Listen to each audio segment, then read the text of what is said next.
யோக்கியத்தை இருக்கான்னு பார்த்தா நீங்க ஒண்ணுமே கொடுக்க முடியாது. இப்படி வச்சுங்கோ, ஆசையுடையது தான் யோக்கியத்தை.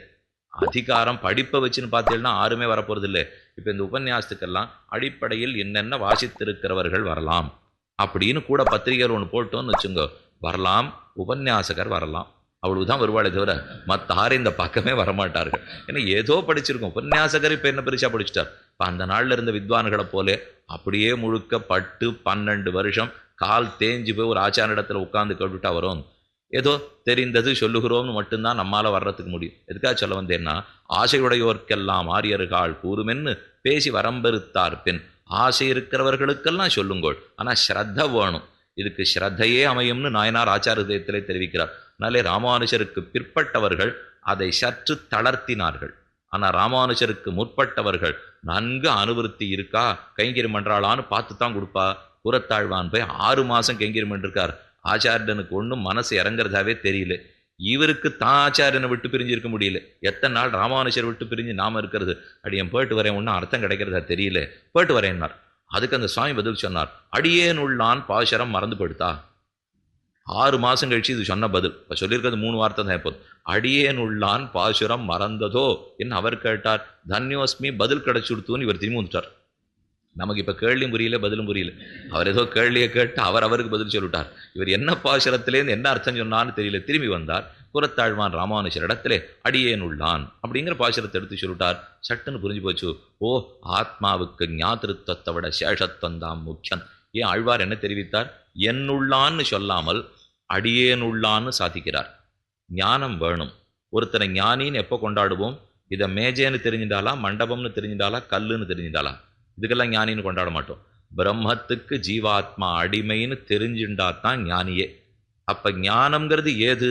சேஷத்த ஞானம் வந்தது தான் ஞானம். ஞானம் இருந்து சேஷத்தம் அல்ல, ஞானமே சேஷத்த ஞானம்தான். ஏன்னா ஞானம் ஞானம் ஒருத்தர் கொண்டாடுறோம். என்ன சுவாமி பகவானுக்கு அடிமைன்னு அவ்வளவு தெரிஞ்சுட்டு இருக்கார், என்ன கைங்கரியம் பண்றார் அப்படின்னு கொண்டாடுறோமோ இல்லையோ. கைங்கரியம் எல்லாம் பண்ண மாட்டார், பகவானுக்கு அவருக்கு சம்பந்தம் இல்லை. ஆனா என்னமா படிப்பு படிச்சிருக்காருன்னா அது அர்த்தமே இல்லையே. இப்போ அப்ப ஞானம் பிரதானம் அல்ல, சேஷத்துவம் பிரதானம். பகவானுக்கு அடிமைங்கிறது தான் முதல். அந்த அடிமைத்தனத்தை தெரிஞ்சுட்டு இருக்கிறது தான் ஞானம். இதைத்தான் ஆழ்வார் என்னுள்ளான்னு மட்டும் சொல்லாமல் அடியேனுள்ளான் உடலுள்ளான்னு பாசுரத்துல சாதித்தார். ராமானுஜர் இதை தங்கோட்டியில தெரிவித்தாராம். கேட்டுனுட்டார் புறத்தாழ்வான். அப்புறம் ஒரு நாள் ஸ்ரீபாஷ்யம் சொல்லிட்டு இருக்கார். ராமானுஜர் ஸ்ரீபாஷ்யம் சொல்லுவர். அதை பட்டோலை கொண்டு எழுதி நல்ல பிரமாணங்களை சேர்த்து எழுத வேண்டிய பொறுப்பு கூறத்தாழ்வானது. ஏன்னா இவ 2 பேராத்தான் காஷ்மீர ஸ்ரீபண்டாரத்துக்கு போய் போதாயன விருத்தி கிரந்தத்தை வாழ்ந்து அதை வாசிச்சுட்டு வந்து எழுதிட்டு இருக்கா. பகவத் போதாயன கிருதாம் விஸ்தீர்ணாம் பிரம்மசூத்திரவத்தின் பூர்வாச்சாரியாக சஞ்சிக்ஷிபு தன் மதானுசாரேன சூத்திராட்சராணி வியாக்கியாசியந்தே என்று ராமானுஜரே ஸ்ரீபாஷ்யத்தின் ஆரம்பத்தில் தெரிவிக்கிறார். அப்ப இவரை சொல்ல சொல்ல அவர் எழுதி கொண்டு வருகிறார்.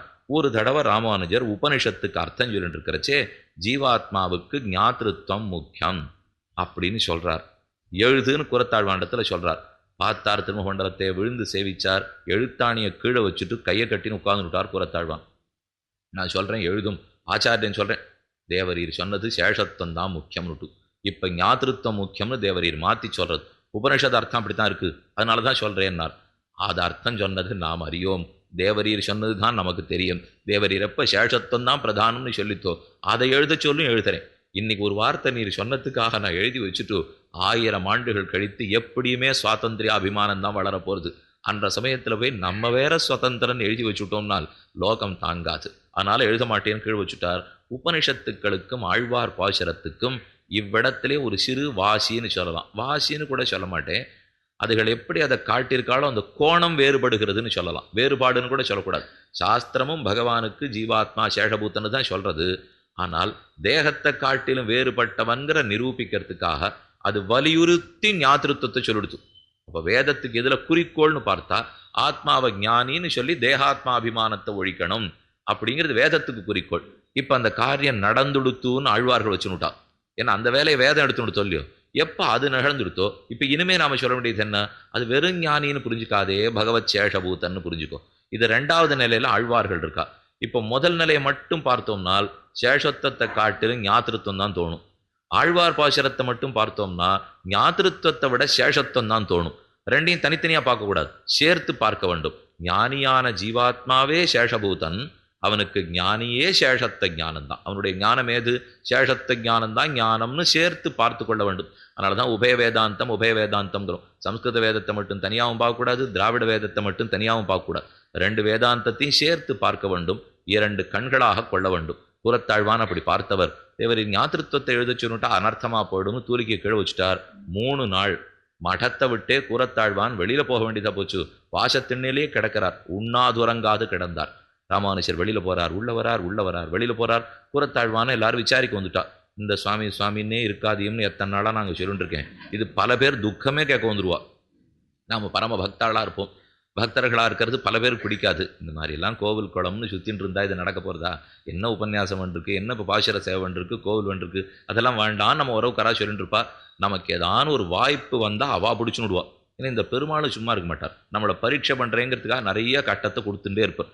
ஒழுங்கா யார் பக்தியோடு இருக்கானோ அவனுக்கே சிரமத்தை கொடுத்து பக்தி இன்னும் உறுதிப்படுறதான்னு பார்க்கிறான் எம்பெருமான். மீளா துயர்தலிலும் வித்துவ கோட்டம்மா நீ ஆளா உனதருளே பார்ப்பன் அடியேனே. நீ எத்தனை துயர் கொடு வாளால் அறுத்துச் சுடினும் மருத்துவன்பால் மாளாத காதல் நோயாளன் போல்.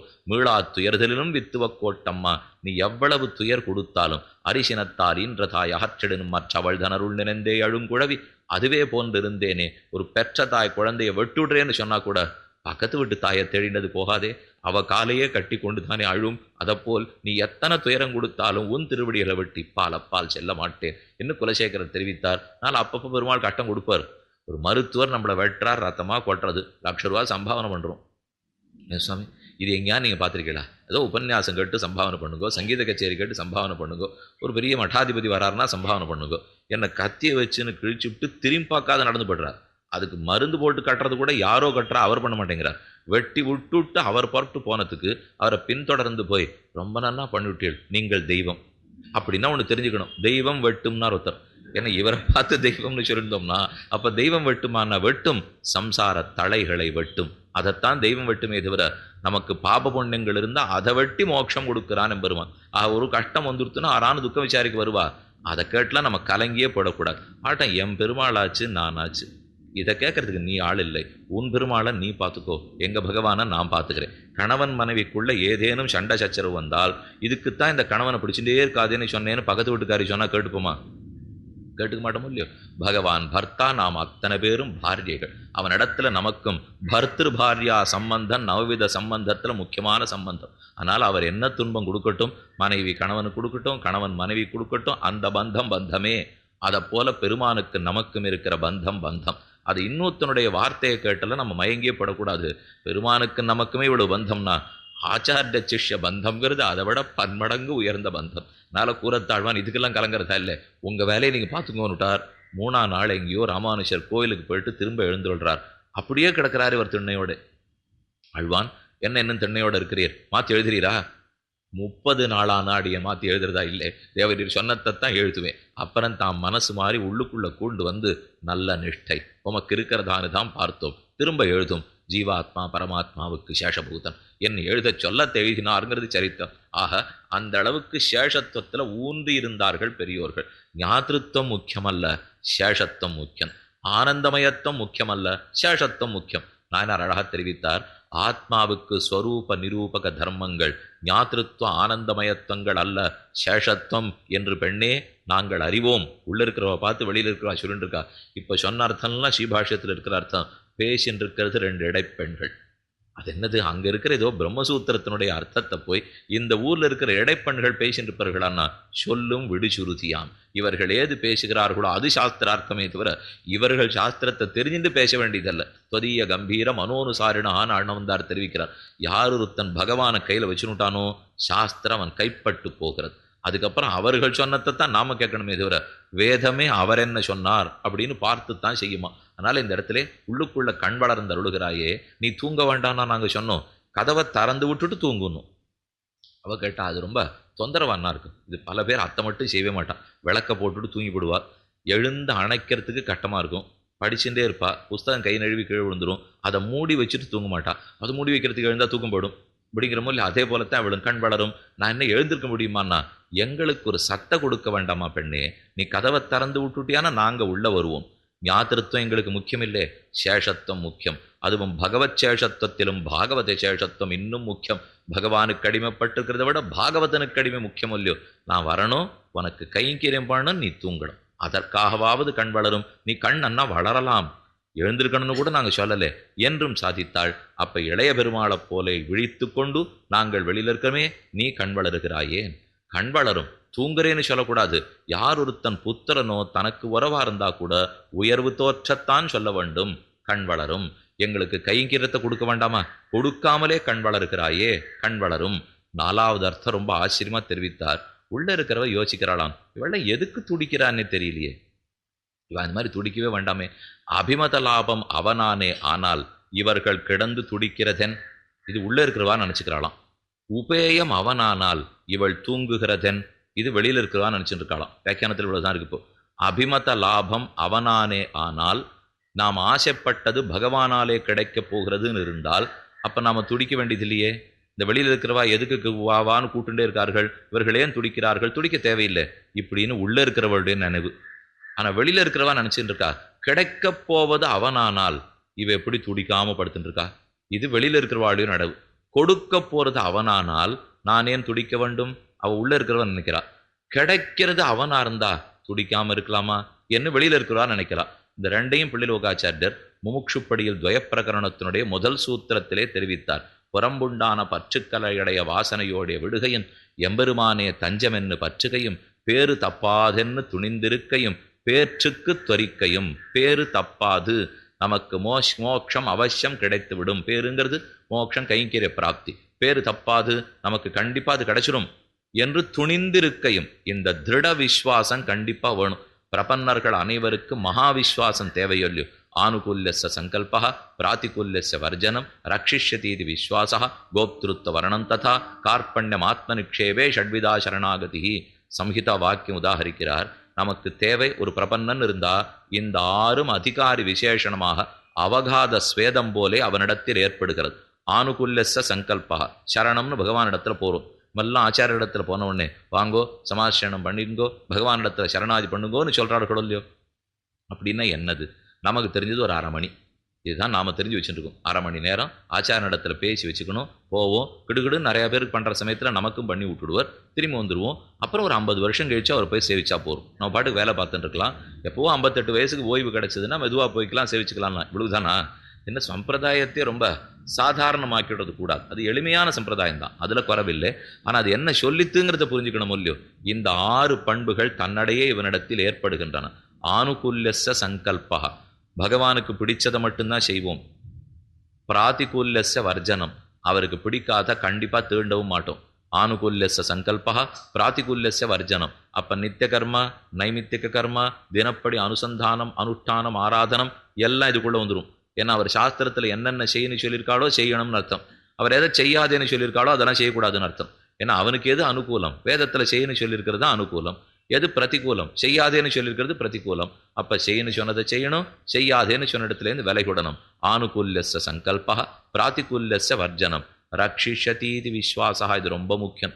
பகவான் அவசியம் ரட்சிப்பருங்கிற விஸ்வாசம் முக்கியம். நாம சரணாகதி பண்ணிவிட்டாலும் ரொம்ப நாள் அதுக்கப்புறம் கழிச்சுத்தானே மோட்சத்துக்கு போறோம். இதுக்குள்ள விஸ்வாச குலைவு ஏற்படுவதற்கு வாய்ப்புண்டு. இதுக்கு விஸ்வாச மாந்தியம்னு பேர். இந்த சந்தேகம் நம்ம இடத்துல ஏன் வரும்னா 3 காரணங்களாலே. ஒன்று, நாம பண்ணிருக்கிற சரணாகதிங்கிற செயல் மிக மிக எளிதான செயல். 2, நாம் அடைய போற மோட்சம்ங்கிறது மிக உயர்ந்த துர்லபமான இடம். 3வது, நாம யாரை தாண்டிண்டு போறோமோ அந்த விரோதிங்கிற கர்மம் ரொம்ப பிரபலம். இந்த 3 நாளையும் தான் எனக்கு பயம் போகவே போகாது. நான் பண்ணிருக்கிற காரியமான ரொம்ப வசத்தியான காரியம் இருந்ததுன்னு வச்சுக்கோ, கஷ்டப்பட்டிருக்கேன்னா சாமி கஷ்டப்பட்டேன் பலன் கிடைச்சது என்னான்னு நம்பலாம். கஷ்டமே படலை, நான் போயிட்டு வந்தது 1/2 மணி, அப்படி பண்ணிட்டு இது கிடைச்சிரும்னா அது ஒரு சந்தேகம் எனக்கு வந்துடும். 2வது, 1/2 மணி தான் கஷ்டப்பட்டேன், பரவாயில்ல, அதுக்குன்னு ஒரு 100 ரூபா சம்பாதனை பண்ணார் இப்படின்னா கூட புரிஞ்சிடும். 1/2 மணி தான் பட்டேன், மோட்சமே கொடுத்துட்டாருனா அப்ப கிடைக்க போற வஸ்து ரொம்ப உயர்ந்ததுங்கிறதுனாலே சந்தேகம் வந்துடுறது. நான் செய்த செயல் ரொம்ப சின்னது, கிடைக்க போற வஸ்து ரொம்ப உயர்ந்தது. 3வது, எதை தாண்டிண்டு இப்ப நாம 4 பேர் போட்டியில் இருக்கா, இந்த இடத்துல எனக்கு கிடைக்கணும், ரொம்ப சுலபமா மற்ற 3 பேரை ஜெயிச்சு விடலாம், இந்த இடம் கிடைச்சிரும்னா கூட நான் புரிஞ்சுப்பேன். ஒன்னொன்றுமே மற்ற மாத்தங்கம். நான் 99 வாங்குவேன்னா அவர் 99.1, 99.5, 99.9 இப்படி வாங்குறா இன்னைக்கு எல்லாருமே. இப்போ ஒரு இடம் நமக்கு கிடைக்கணும்னுட்டா அது வந்து ஒரு 75லேருந்து 100 வரைக்கும் வாங்கினவாறு கிடைக்கும்லாம் கிடையாது. 99.1லேருந்து 99.9க்குள்ளே மொத்த இடங்களும் நிரம்பி விட்டனா இதுதான் போடுறான் இப்போ செந்தித்தாள். இப்போ இப்படி இருக்கிறவா போட்டிக்குள்ள நான் எங்க ஜெயிக்கிறது வைக்குங்க? இது கூட ஜெயிச்சுடலாம் போல் இருக்கு. நம்ம இடத்துல இருக்கிற சம்சாரமும் அனாதி கால கர்மங்களையும் பார்த்தால் ஜெயிக்கவே முடியாத விரோதிகள். விரோதிகளை பார்த்தாலும் தாண்ட முடியாது. பண்ணிருக்கிற செயலை பார்த்தாலும் சின்ன செயல். அடைய வேண்டிய வஸ்துவோ மிக மிக உயர்ந்த வஸ்து. எப்படி இருந்திருக்கணும்னா விரோதி சாதாரணமா இருந்திருக்கணும், நாம் பெரிய செயல் செஞ்சிருக்கணும். கிடைக்கிறது சுமாரான இடமா இருந்தால் திருப்தியா போடுவோம். ஏன்னா அது எனக்கு புரியும். ஓ இதைத்தான் நான் செஞ்சேன், இதுதான் நான் கிடைச்சிருத்துனுட்டு செஞ்சது இந்த செஞ்ச செயலுக்கு போய் அவ்வளோ உயர்ந்த இடம் கிடைக்குமாங்கிறதுல சந்தேகம் வந்துட்டே இருக்கு பாருங்க. அந்த சந்தேகம்தான் விஸ்வாச குலைவு. அந்த சந்தேகம் வந்தால் பகவான் மோட்சம் கொடுக்கறதே இல்லை. அதனால தான் ரக்ஷிஷதீதி விஸ்வாசா, கண்டிப்பாக எம்பெருமான் ரட்சிக்கிறான் என்கிற விஸ்வாசம் தேவை. இது மூணாவது. ஆனுகூல்யஸ்ய சங்கல்பः பிராதிகூல்யஸ்ய வர்ஜனம் ரக்ஷிஷ்யதீதி விஸ்வாசः கோப்திருத்வ வர்ணம் ததா, தேவரீர் அடியேனுக்கு ரட்சகனாக இருக்க வேண்டும் என்று பிரார்த்திக்க வேண்டும். கோப்திருத்வ வர்ணம் ததா. கார்பண்யம் அடியனிடத்துல ஒன்றும் இல்லை. கிருப்பணனுடைய தன்மை கார்பண்யம், கைமுதல் இல்லை, கர்மஜான பக்தியோகங்கள் ஒன்றும் இல்லை. இதோ அடியேன் தான் தேவரீருக்கு, தேவரீர் தான் அடியேனுக்கு என்ன போய் நிற்கிறோம்ல, இது கார்பண்யம்னு பேர். ஆத்ம நிக்ஷேபே, இவ்வாத்மா ஒன்னது நீ பார்த்து ரட்சித்துக்கொள் என்ன ஆத்ம சமர்ப்பணம் செய்தல். ஆத்மா பகவானுக்கடிமை, அவரால் ரட்சிக்கப்பட வேண்டியதுங்கிற உறுதி கொள்ளுதல். இந்த 6 இருந்தா தான் சரணாகதியே. இந்த 6லையும் எது தேர்னது தெரியுமோ? மகாவிஸ்வாசம் தான். ஆனால் விஸ்வாசத்தை விட்டுட்டு சரணாகதி பலிக்கிறதே இல்லை. சுலபமாக பகவான் எல்லாமே பண்ணிடுவோம். இந்த ஒரு யந்திரம் வச்சிருக்கா பாருங்க, 18 மாடி கட்டடம் கட்டுறான். அதுக்கு இங்கேருந்து மூச்சு வாங்கிட்டு மேலே ஏற முடியுமா? 18 படிக்கட்டுலாம் நம்மளால் ஏற முடியாது. அதுக்குன்னு ஒரு உள்ளு கட்டி வச்சுடுறா. இப்போ 10 லட்சம் 15 லட்சம் செலவழிச்சு அதை போட்டாச்சுன்னா உள்ளே போய் உட்காந்து சாத்துட்டா மின்விசிறி சுழலை விட்டுட்டு பொத்தான் அமைக்கினா போகும். கிடுக்கிடுக்கிடுன்னு அது புட்பக விமானம் மாட்டம் மேலே போகுது. மேலே கொண்டு போய் அதை நிறுத்தி வச்சுடுறான். நல்லது தான், நன்னா தான் வேலை செய்யும். அதை போல தான் பகவான். நாம் கஷ்டமே படாமல், இது ரொம்ப வசரம், 18 மாடிலாம் இல்லை, அவ்வளோ வசரத்துலையும் கொண்டு போய் வச்சுடுவார். ஆனால் ஓர் ஆபத்து மட்டும் அதுக்குள்ளே போயிட்டா உண்டு. உள்ளே போய் நிற்பறம் என்ன நடக்கிறதுன்னு நமக்கு தெரியாது. மின்சாரம் இருந்தா இருந்ததில் சேர்த்தி, இல்லைன்னா இல்லாத்துல சேர்த்தி, அது குறுக்க நாயதானும் பொத்தாமைக்கு வெளியில் வர்றதுக்காக கதவை திறந்து பார்த்து ஏதானும் பண்ணால் சிக்கினுட வேண்டிதான். அப்புறம் வெளியில் வர்றதுக்கே முடியாது. பகவான் அதே போலத்தான். என் திருவடிகளே சரணம்னு நம்பிட்டியா, அப்புறம் நம்பிக்கை குலைஞ்சா மின்சாரம் போயிட்டா போலே. அவர் அதை செய்யவே மாட்டார். அந்த நம்பிக்கையோடு இருந்தால் தாராளமாக தூக்கி மேற்கொண்டு வச்சுடுறார். அதனால் அந்த நம்பிக்கை விஸ்வாசம் முக்கியமாக போகிறது. பேரு தப்பாதென்னு துணிந்திருக்கை. ஆக மோட்ச பிராப்தி பேரு அது தப்பாது, இது ஒரு நாளும் நம்ம விட்டு விலகாதுங்கிற துணிவு நம்மிடத்தில் இருக்க வேண்டும். அது இருக்கணும்னு ஒரு பக்கம் சொன்னார். வாஸ்தவம். பேரு தப்பாதென்னு துணிந்திருக்கையோட கூட ஒன்று சொன்னார், பேற்றுக்கு துவரிக்கை. கிடைக்கணுமே கிடைக்கணுமேனு துடிச்சுட்டு இருக்கும். மாக வைகுந்தம் காண்பதற்கு என் மனம் ஏக வெண்ணும் தாவி வையங்கொண்ட தடந்தாமரகட்கே கூவிக்கொள்ளும் காலமின்னம் குறுகாதோ. ஆழ்வார் பிரார்த்திக்கிறார், அந்த திருவடித்தாமர்களுக்கு என்னை என்னைக்கு கூவிக்கொள்ளப் போகிறாய், வா என்னிடத்தில் நித்திய கைங்கரியத்தில் ஈடுபடு என்று நீ கூப்பிடுவாய் என்ன ஆழ்வார் பகவானை பிரார்த்திக்கிறார். பெருமாள் கேட்டார், உமக்குத்தான் பேரே தப்பாதுன்னு நன்னா தெரியுமே, அப்புறம் எப்போதோ எப்போதோன்னு எது கேட்டுருக்கீர்? வாஸ்தவம் பேரு தப்பாது தான். ஆனால் இந்த சம்சாரத்தில் இருக்கிற நிலையை பார்த்தா பயமா இருக்கே. கிடைக்க வேண்டிய வசதியான வஸ்துவை பார்த்தா பயமா இருக்கே. இப்போ நன்னாவே போட்டு வச்சிருக்கோம். ஒரு 8 இரும்பு கதவு போட்டு 7 பிராகாரம் கட்டி ஒரு வசந்த வைரம். அந்த வைரத்தை உள்ளே வச்சுட்டு 15 காவலாளிகள் போட்டு எல்லாம் துப்பாக்கியோடு இருக்கா. அதை தொட்டாலே ஓஹோன்னு மணி சத்தம் கேட்கும். எல்லாம் ஜாக்கிரதைப்படுத்தி வச்சுட்டோம்.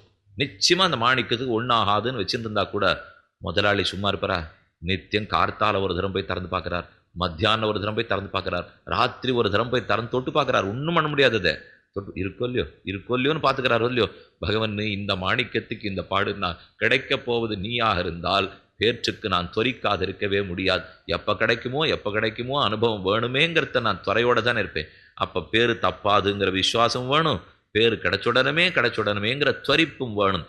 இந்த ரெண்டும் நடக்க வேணும்னு பிள்ளை லோகாச்சாரியர் தெரிவிக்கிறார். பகவான் அவசியம் நமக்கு செய்வன், அதில் சந்தேகமே கிடையாது. மேலும் அந்த செய்யறதுக்கு தானே முதல் நாள்லேருந்து பிரயத்தனப்பட்டு இருக்கார்.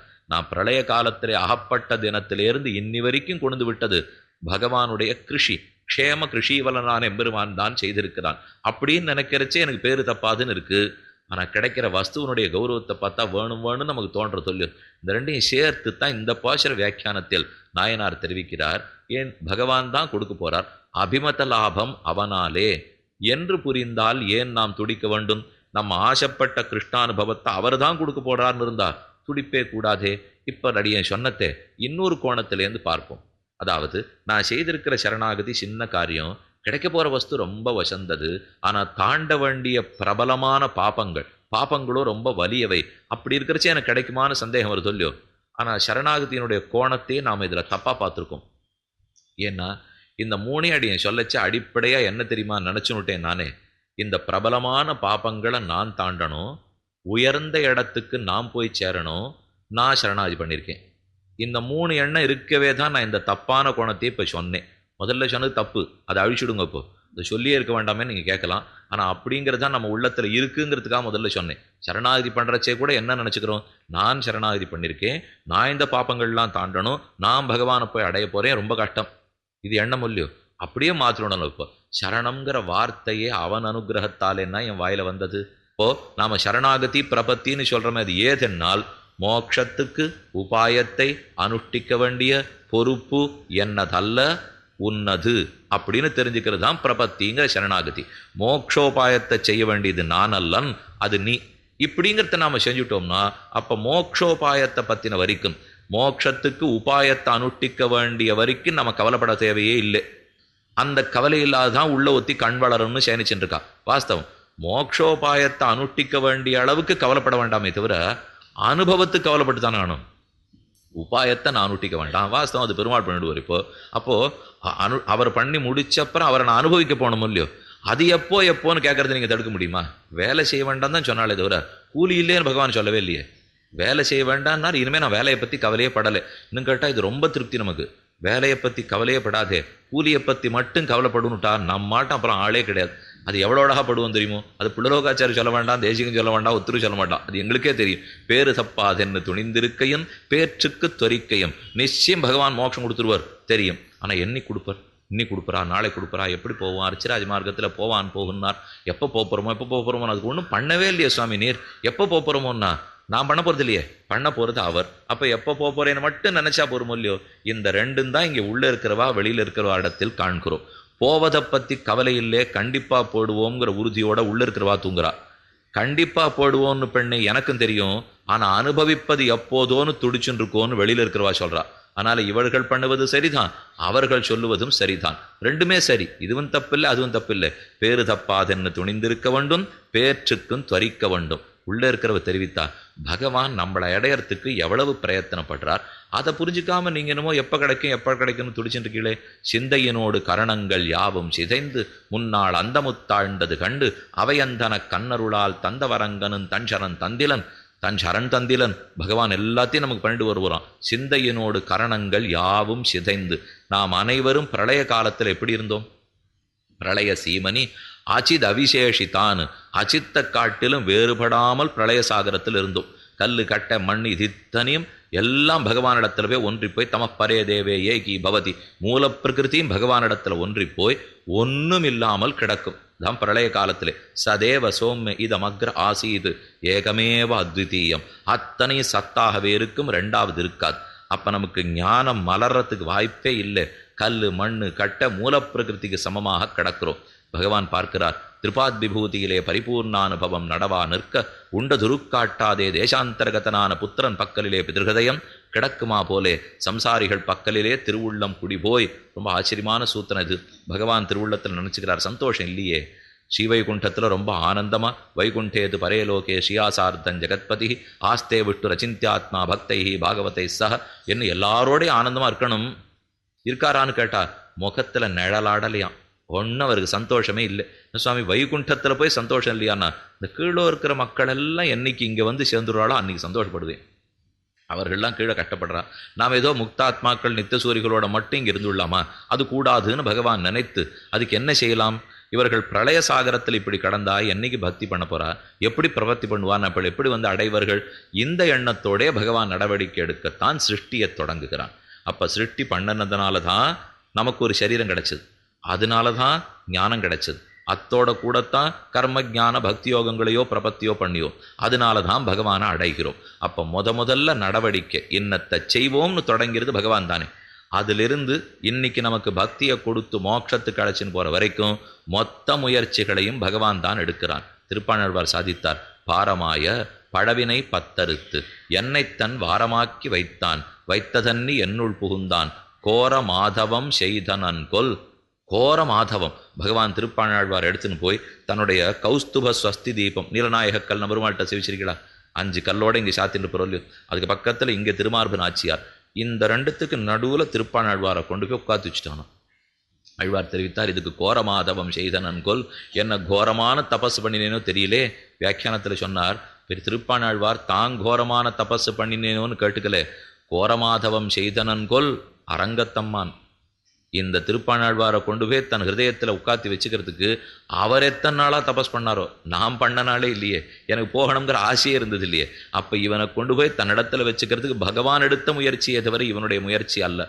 திருக்கமலபாதம் வந்து என் கண்ணுருள்ளனா ஒக்குன்னதேன்னு ஆழ்வார் சாதித்தார். பெருமானுடைய திருக்கமலபாதம் நீண்டுதான், குடதிசை முடிய வைத்து புனதிசை பாதம் நீட்டி வடதிசை பின்பு காட்டி தென்திசை இலங்க நோக்கி கடல் நிற கடவுளந்தை அரவணத் துயிலுமா கண்டு உடனக் குறுகுமாலோ என் செய்கேன் உலகத்தீரே.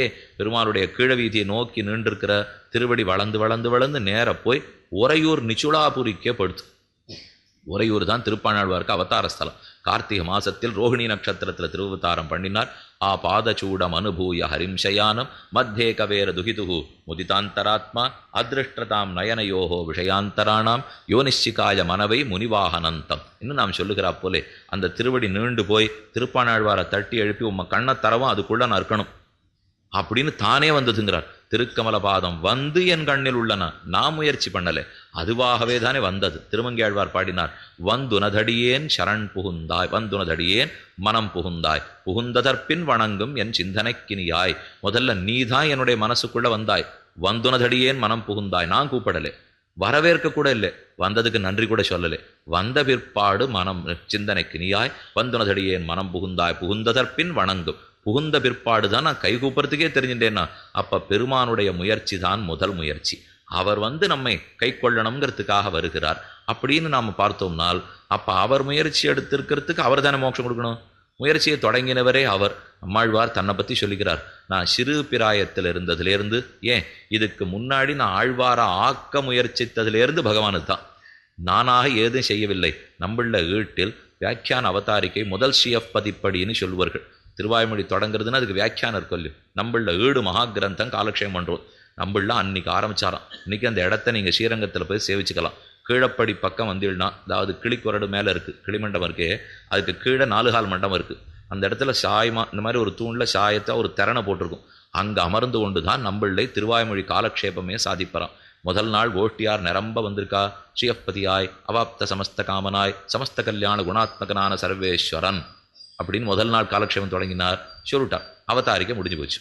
மறுநாள் கார்த்தால் ஆரம்பித்தார். 100 பேர் வந்திருக்கிறது பார்த்தார். ஓ, நேற்றுக்கு சொன்னால் அவதாரிக்கு இவா இழந்து போயிருப்பாளே, திரும்ப சொல்கிறேன், ஸ்ரீயப்பதியாய் அவாப்த சமஸ்த காமனாய் சமஸ்த கல்யாண குணாத்மகனான சர்வேஸ்வரன். ஆனால் வேற மாதிரி 300 சொல்லிட்டார்.